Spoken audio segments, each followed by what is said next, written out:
Welcome to the Rogue Radiance podcast, where we're going rogue on conventional health ideologies to embrace a holistic perspective to help guide you towards living your most radiant life from the inside out. I'm Jaime Hare, your host, functional nutritionist with Better Belly Nutrition and holistic wellness crusader. My mission is to not only inform, but also inspire you. Each episode is designed to help you learn more about the power that you have over your own health so that you can take daily actions that will create a lasting impact. In today's episode, I'm excited to introduce Petra Beumer, an expert in the art of mindful living. Petra is the founder of the Mindful Eating Institute and has a wealth of experience in blending Eastern and Western therapeutic approaches, particularly in the areas of emotional eating, weight management, and self-care. In a world where we're constantly bombarded with messages of overconsumption, restrictive diets, and the latest health fads, Petra's approach offers a refreshing and much needed perspective. All right, let's dive in. All right, welcome, Petra. I am so thrilled to have you here because you have so much expertise in a topic that I know a lot of people are super interested in learning more about. And, your insights about mindful eating are going to be helpful any time of year, but especially now with the holidays coming up. Mm-hmm. So before we dive in, I'd love for you to share a little bit about yourself and what led you to start the Mindful Eating Institute.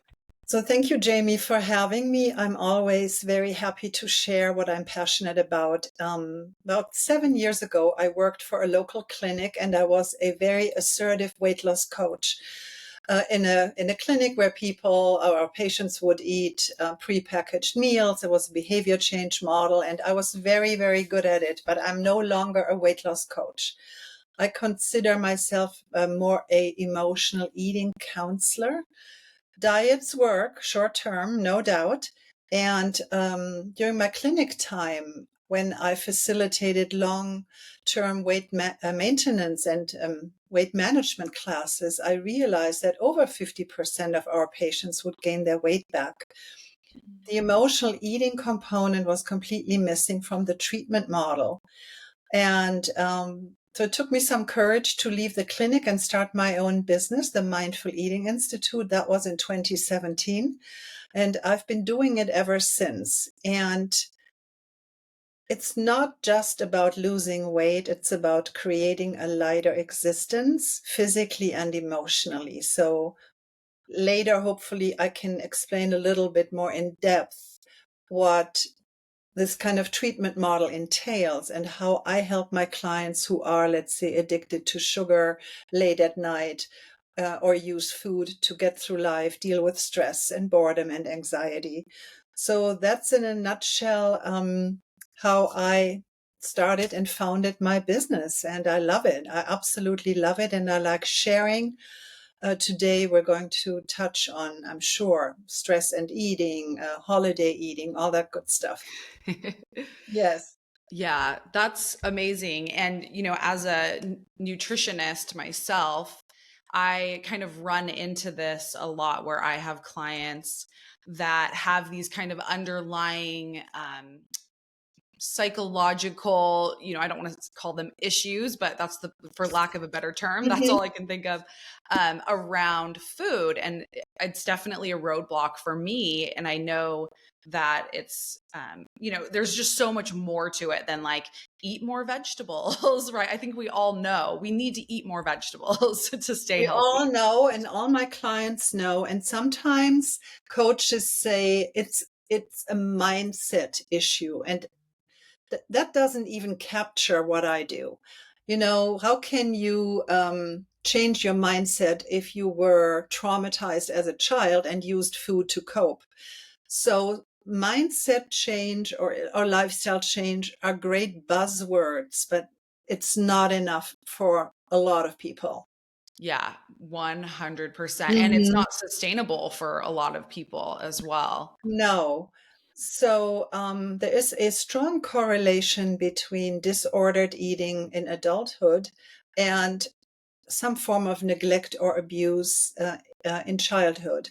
So it's a trauma-informed treatment model. I don't treat severe eating disorders like bulimia or anorexia, refer those out. But if any emotional eater is listening, I understand. I understand why food has become a comforter and a soother and a friend for many, many, many years. So we can't just rip that Band-Aid off and say, well, eat more vegetables. Well, sure, of course we do. However, I need to help people replace the eating instead of feeling ritual with more life enhancing practices. I meditate with all my clients in the beginning. I teach them self-compassion. I teach them mindfulness. And you agree probably, Jamie, a lot of people are moving way too fast and don't make time to cook, don't make time to sit down with a meal and unplug. So this whole slow living, slow food movement is critical. Yeah. Yeah, Yeah, that's one of the biggest hurdles I have with people is they want me to, like, oh, you're a nutritionist, tell me exactly what to eat, how much of everything to eat. And it's really taking, and they don't really, yeah, they don't want to put in the time and put in um, the energy that really should go into feeding ourselves. It's so much more than just giving your body fuel, it's you so know? much more. Yes. Yeah. It's really And a nurturing thing. And, not waiting too long before you have your next meal. If you're starving, you're making bad decisions. And I always bring in the concept of the inner child and ask my clients, if we had a 7-year-old boy or girl here with us, would you keep giving them cookies or a third or fourth glass of wine? Probably not. So working with the inner child is an interesting concept. oh my gosh, I love that. I'm going to use Mhm. that. I'll say, would you give your child that fourth cookie in relation to Probably the not. wine? And Probably not. That no, is and so in my true. program, Jamie, there are no taboo foods. Mhm. I believe in mindful indulgences Mhm. and planning for a special pastry, maybe with a cappuccino, and not secretly eating a pound of C's candy, for example. I mean, I've heard a lot of stories and I understand all of it. And going to the core need that lives underneath the desire to overeat. So if people can, let's say it's 8 o'clock, had a good dinner, even a small dessert, and there is still this craving, feeling unsettled, and still wanting to eat more. If somebody can practice just pausing and sitting with that and asking themselves, what am I really needing right now? Mhm. Maybe they just need time out and time for themselves and allowing themselves to unplug and stop giving to others. Ah, that's amazing. Yeah. Yeah. There's well, and to that point, there's so much more than just the eating factor and why people struggle with food. On top of it, obviously, food has been bioengineered to make us not feel Also, full. yes.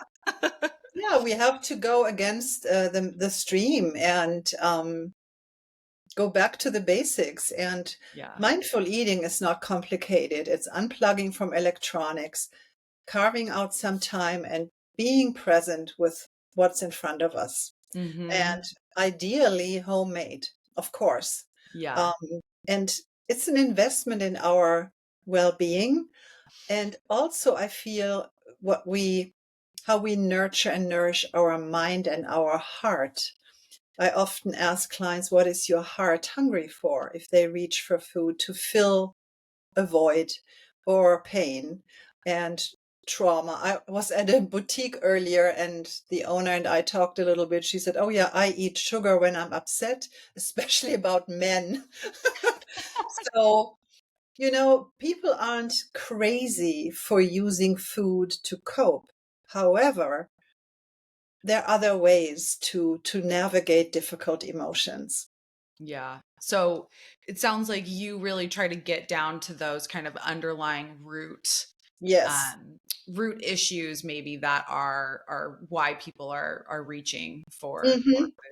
Yeah. So would you say that your population that you work with more tend towards that binge eating? Is that Uh, Not full on binge eating. okay?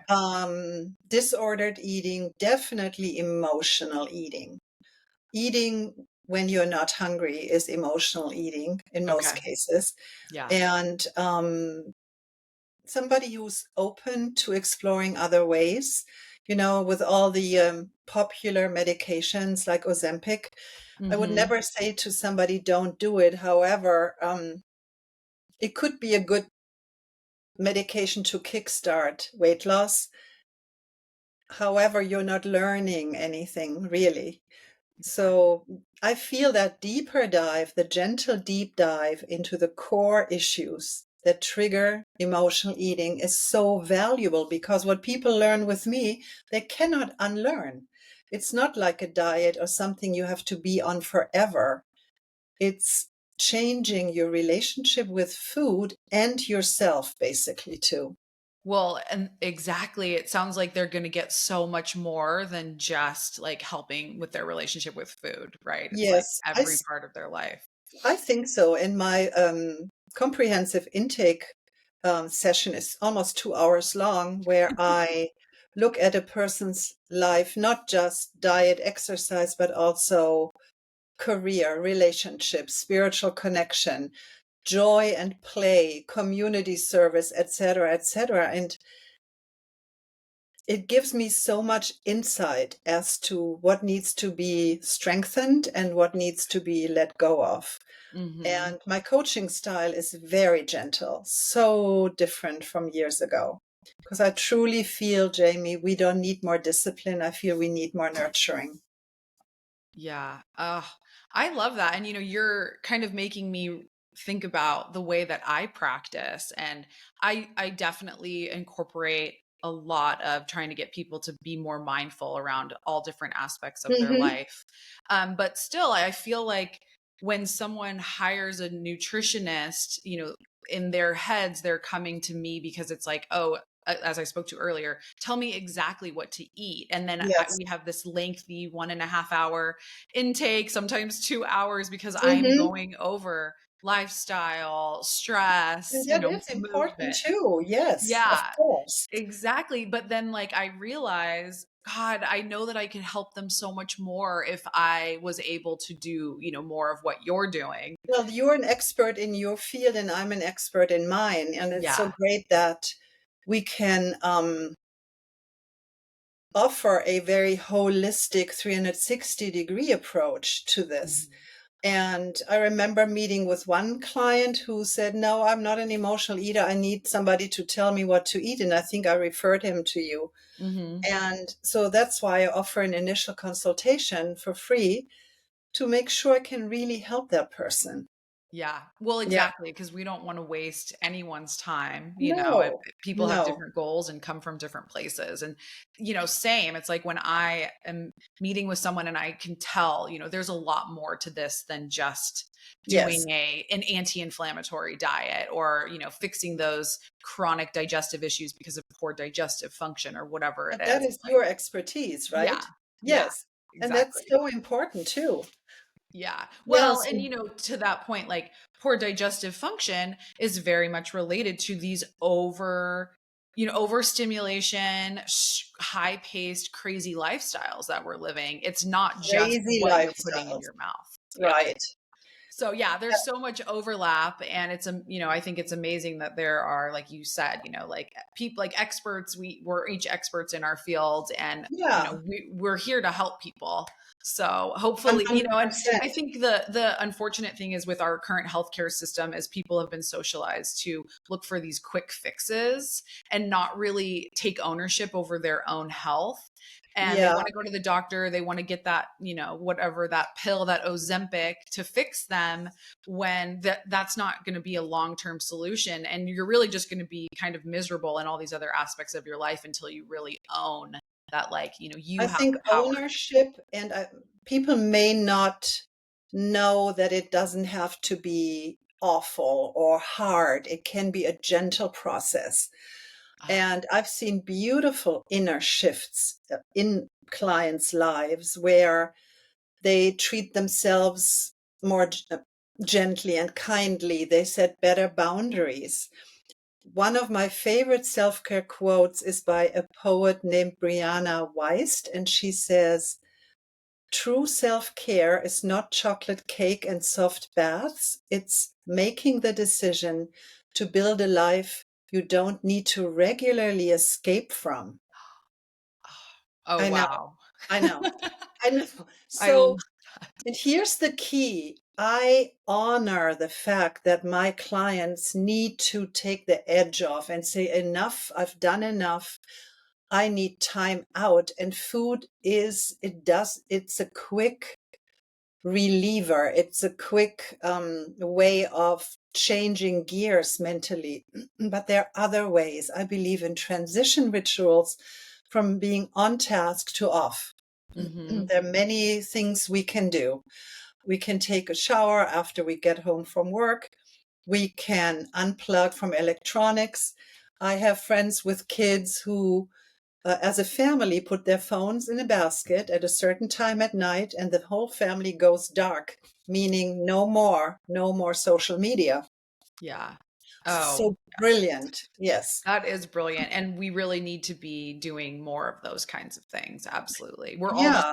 we're plugged in all the time. Our central nervous systems are just buzzing like crazy, and I then know. our body's in this chronic, cortisol, chronic fight or flight mode, which isn't helping Yes. anything.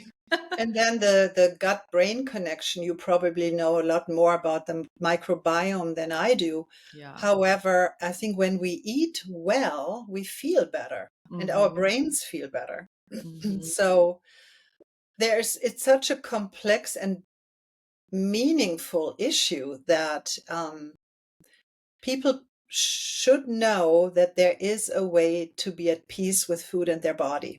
Mhm. It will never be a quick fix working with me. It's a minimum. Well, I have a shorter program, but it's a longer stretch. It, when we emotionally eat for 20, 30, 40 years, it doesn't just go away in a month. And so Yeah. my clientele is typically an older adult, like 35. Well, it's not that old, 35, even to 70. I don't work with teenagers per se. Um, so it's clients call me who say, I don't have another diet in me and I do not want to go the Ozempic route. And Mhm. then we explore. And every client is so unique. And my job as a counselor is to figure out how to move somebody forward. I had a session earlier with somebody who in the past would eat a lot of sweet treats, not of the highest quality.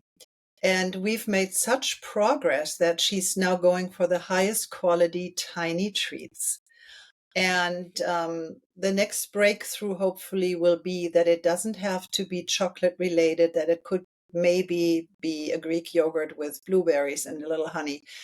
And today she said, no, I'm not quite ready for that. I'm so happy that I can now change my focus on high quality, intentional treats. And to me, that's a huge success. Absolutely. Yeah. Yeah, I love when I'm working with clients and I help them increase the quality of their Yes. food and Yes. obviously the fact that they're digesting better and absorbing nutrients, but that those two paired together, your Yeah. satiation changes. So you then can have a little bit of dark chocolate Of and course. you don't need you're not reaching for more because that nutrient quality is there, your brain's getting that signal like, oh, and obviously add on the mindful intention behind it is so Yeah, and important, really enjoying it. I love to eat, exactly. and I can be spotted once in a while at the hamburger habit too. Yeah. I'm not eating broccoli every day. You mentioned I want to share it's kind of a cute, endearing, true story. A client of mine who was addicted to sugar, and one night she was pacing through the kitchen again, looking for some sweet stuff, and we had been working together for a while, and then she said, well, wait a minute. Is it really chocolate that I need, or do I need something else? And she realized she needed some love. She needed a hug and connection. So she went over to where her husband was sitting, watching TV, and said, "Can you hold me and cuddle with me for a little bit?" And so I wrote a blog post, "Do you need chocolate or a hug?"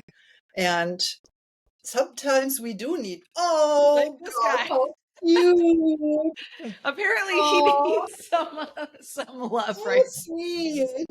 I'm Oh, I'm dog wow. sitting, so pardon that. Yes, so cute. You know, Yeah, so that's such a good point.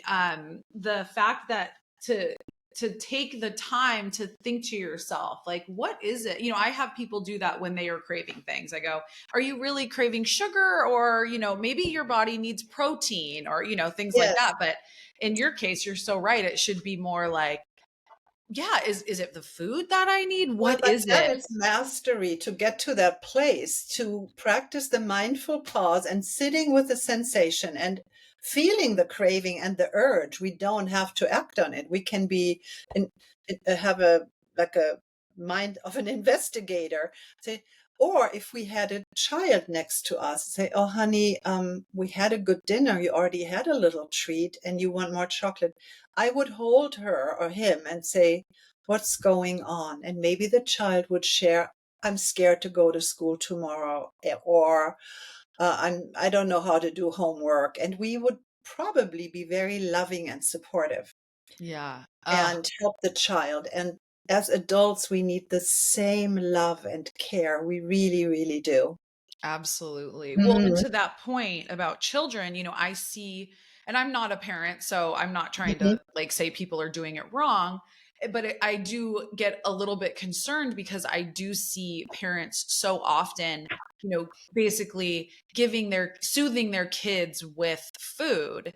And it makes me wonder, you know, what kind of habits are we setting kids up for? Because is that now, whenever they're feeling sad, you know, I'd love to hear your thoughts on this. Like, is that going to trigger the need for or the Mhm. desire to then go, you know, reach for something sweet or some sort of food to soothe whatever Right. discomfort? Well, I don't have children either. I could just imagine it wouldn't be taboo. Well, when I grew up in Germany, my mom always had a special bowl with like really nice sweet stuff. And Hmm. I was in track and field, and I would always eat a sweet treat after lunch. Um, I would not necessarily offer chocolate or ice cream to a child who's anxious. Hmm. I would offer it as a special treat, a way of celebrating life, you know. Let's do something fun, not picket ball, play ball, and then we'll go get a beautiful ice cream as a celebration Uh-huh. rather than, I don't want to be extreme about it. I don't know. I really Yeah, don't know. Um, totally. Well, and but that's the not thing. as a rule of thumb. My child is upset. Here's a box of cookies. So, it shouldn't be that way. No. Yeah, well, and I think that's kind of what I see a lot of times is it is becoming that because it's easy for and parents and they're busy and they're sadly staring at their phones a lot and like that's a way to get their kids kind of off their backs. I mean, Yeah. it's the same we're doing it with screens too, right? Like, oh, Yes. just go watch this screen and kids are becoming addicted to screens probably just like, you know, we've become addicted to food. And So, what, yeah. So, food is, yeah, can be an addiction. However, it's not an addiction in the way that, we need to eat. We don't need to do drugs. We don't need to smoke. We don't need to drink alcohol. But food will always be there. And food is a beautiful thing. And I'm wondering, is now a good time to talk about holiday eating, or is it too soon? What do you think? no, I think that's great because yeah, right now, you know, we're coming up on Thanksgiving and the holidays in December. And I Yes. know that people are definitely going to be looking for some strategies to help them not derail, you know, if they have set goals for themselves. Cause I know for me personally, I'll find myself kind of at the end, you know, beginning of January, like, oh, what have I done? Like, Okay. so It's really a what are your cultural thing. recipes? It's interesting. I'm from Germany, and we never had that concept of, oh God, the holidays, and we'll be overeating. It's interesting because Well, I that's an thought that could American thing. one meal derail. I mean, I couldn't understand, but I understand it better now. So, first off, I would say be mindful of expectations for yourself, and also how maybe to host the perfect holiday meal, Christmas and Hanukkah and all that. Let go of perfectionism, Mhm. take care of yourself that way. Ask for help. Don't overload yourself. And it's so much work to host. And so stress, I think, is a big factor with holiday eating. Mhm. Um, Especially this year, I think, there people have very divided families right now. yes, So I know. I think the alcohol will be flowing for a lot of Probably. families. So there's also a trick, of course, it's like nothing new. In between alcoholic drinks, drink a full glass of water, Uh-huh. alternate, and don't go to the party or the gathering hungry, Mm. and maybe use smaller plates, have more veggies on your plate, but Mhm. also enjoy yourself, allow yourself to enjoy the meal. And let's say you overeat, you're super stuffed, you're on the couch. Tomorrow is another day. You can just eat a lot less, walk a little bit more, but let go of black and white thinking. I don't know what you think people dread about holiday eating, Jamie.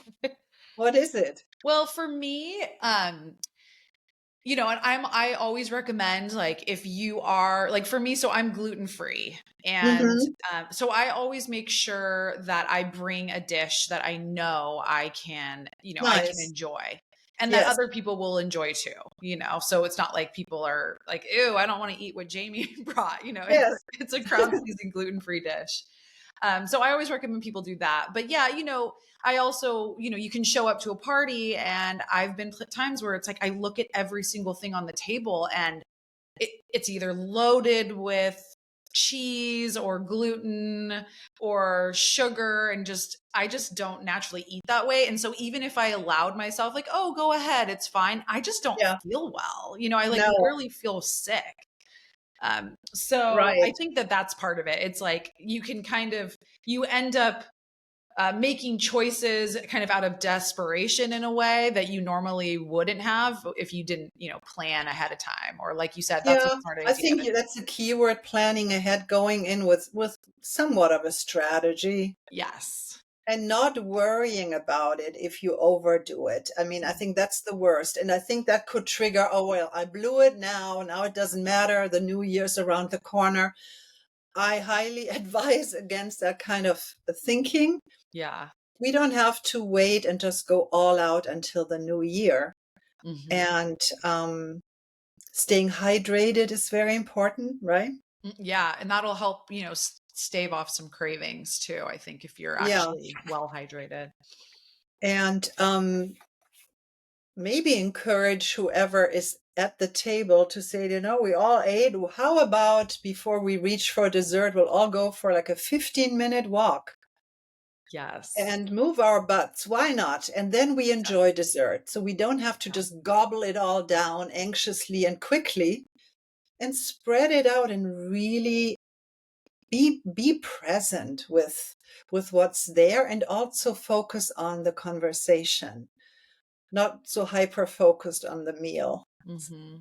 right? Yeah, yeah, and slowing down so that Slowing down. you won't overeat as much too if you are, chew your food and be Yes. mindful about it and slow down. And I always tell people, take a few deep breaths before you start to Excellent. eat, because you Yes. want to Take get a in that few rest breaths. and digest. And if everybody else is eating fast, we don't have to follow suit. We can do our own thing. So Yeah. it's, yeah, every year, people ask me about this. And one of my clients has a huge craving for sugar. And she wanted me to shake hands on this. I said, are you sure? She said, yes. no processed sugar until December 1st. I said, are you aware Thanksgiving is coming? And she said, yes, I know people will bring certain things and I'll be just fine. I said, okay, so I'll meet with her until December 1st, of course. But I thought very brave to go against that. And this doesn't come from a place of, what's the word I'm looking for? This is a thing of self-love for her. She's not saying, oh, I need to deprive myself. This is a choice. We've been working together for a while where she said, this is self-care for me at this point. Mm-hmm. My body is inflamed. I need to really change course here. And when the client is ready, then I give like full support, and she can text me every day. Yesterday she texted, I just had a beautiful lunch, close call. I almost did this and that, and then I had a date. I'm like, okay, good. So I love supporting people living a healthier life, and not just regarding food. They find me because they Google weight loss or they get sent to me by physicians. And honestly, we work on all the other issues first, and then weight loss is kind of a positive, beneficial side effect. Yeah, I call those side benefits. Like, let's Yeah. work on getting your inflammation down and getting your Yes. body systems functioning again. Yes. And then you'll naturally, your hormones will Yeah. naturally balance. You know, your Yes. sleep will improve. Yes. Your hopefully your mental health, but obviously sometimes it takes a little Also, bit of more course. Yes. deep And I diving. want to come back to the fact that everybody is driving fast, we're eating fast, then we're so maxed out, we just collapse on the couch and binge watch Netflix. All of a sudden, there are hours available to us where we do nothing. And then people say, I don't have time to cook. Yeah. So it's really not just about time management. It's about energy management. How much is available to you in your inner reservoir? And yeah, rethinking how we do life, I think, is important. If they're chronic stressors, it's important to look at those and hopefully eliminate them with the help of a counselor or a therapist. And giving ourselves the gift of living an authentic life and speaking our truth, and not eating because we're resentful and did something we didn't want to do. So Hmm. it's empowering ourselves as if we were teaching little kids, how to go about life. I would teach my kids, you had a really big week. You deserve to relax and do nothing. Hmm. I'm a high achiever too. And Jamie, I am so good at unplugging. When I'm done, I'm done. So when we give ourselves the gift of slowing down and giving ourselves what we need, I feel the need to eat to get through life will diminish over time. Just to me, that's what I've seen in my work.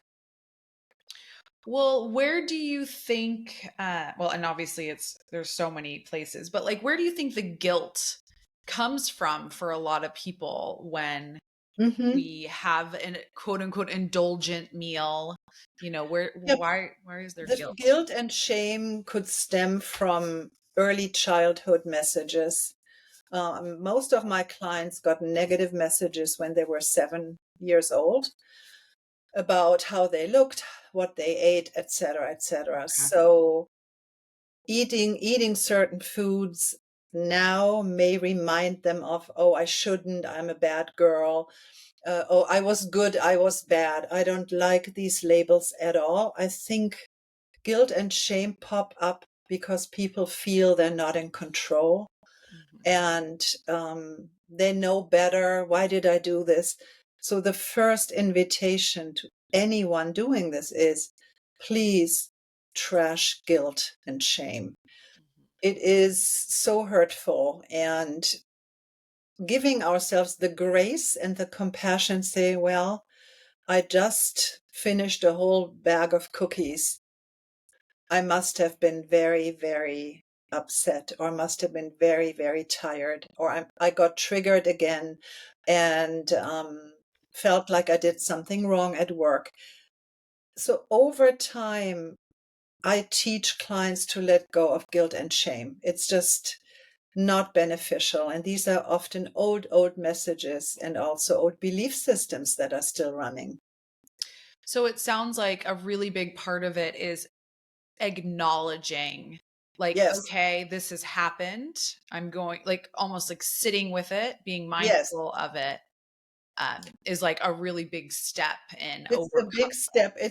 That is almost a level of mastery to get to that step, to Hmm. get out of that unconscious cycle, which has been running for a long time, and bringing gentle awareness to the journey. Hmm. Okay. And I used to like happy hour with friends and have 1 or 2 glasses of wine, but my brain cannot tolerate even 1 glass of wine anymore. And yesterday I went for a walk with my friend and her dog, and she said, I'm hungry. And I said, oh, I'm really tired. I'd love a glass of wine. And she said, why don't we go somewhere? Then it became too complicated. And I'm glad I went home and I thought, I really didn't need a glass of wine. I just needed to come home and unwind. Done. So sometimes rerouting the craving and saying, is this what I need? Not necessarily, right? Yeah. Yeah. I love that. Like replacing the behavior with a new ritual, A new basically. ritual. That's a Yeah. key word. Well said. Yeah. And I give my clients practices. They get a food and mood journal that they fill out. And I'm not so interested in the calories or exact food counts at all. They identify how they're feeling before they reach for food and they're not hungry. And then they identify speed of eating and a few more things, just to be more in tune with the connection of emotions and food, Hmm. and just observing for a while, maybe for a week, Hmm. and then gently implementing those new rituals. Okay. Yeah. I mean, it's so much, I think, of all the problems that we have today are just the fact that we're not, yeah, we're too fast. It's too fast. We're not slowing Everything is down. too fast. Nobody wants to feel feelings. Yeah, And exactly. it's not a big deal. It's okay to be sad and anxious and concerned and unsure and overwhelmed. We all feel all the emotions, all of us. Hmm. And the more we want to push the unpleasant ones away, I mean, where do they go, right? So they deserve our attention as well. So there's a lot of things we can learn and do differently. Yeah, and Yeah. it's so much more than just what you're eating. It's how you're eating, right? How and why, and just asking yourself, what is my relationship with food? Is it friendly? Is it safe? Or is it somewhat toxic? Is this hurting me? And so there are many layers, Jamie. Yeah. Oh my gosh. Yeah. So many layers. Okay, perfect. So one other thing I did want to ask. So if someone was going to be starting their journey to transform their relationship with food, Hmm. do you have any, advice for that? Call me. No, I love it. no. No, it's true Yeah, though. I think journaling is important, and like practicing being aware of what triggers the eating of certain foods, as like a non-judgmental practice to identify, oh, I was tired, I was angry, therefore I ate. Or so just maybe I would start to journal as a Okay. first step. And yeah, That's perfect. No, I think that's such a great place to start. Okay. Well, thank you so much. I've learned a lot and I'm actually feeling really inspired. thank you. Thanks for having me. And there's so much more to talk about. I know.